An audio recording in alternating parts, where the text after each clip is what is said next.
Burada sokaklar fazlaca dar, kovalar memurlar. Çekem kovalar, fazlaca para lazım, buna mecburlar.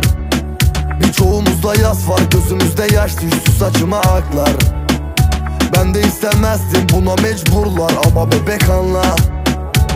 Ben beni öldürecek bir silahlıyım, sanki hiç istemedin beni anlamayı. Yoruldum, sırtımı sana yasladım, sen düşünmedin, yaktın beni cayır cayır. İçimde bir yerde hala sen, gözüm hep seni görüyor. Ne yapayım sen söyle, seni cebimde mi saklasam? Başım çok deli dönüyor, neredesin sen söyle.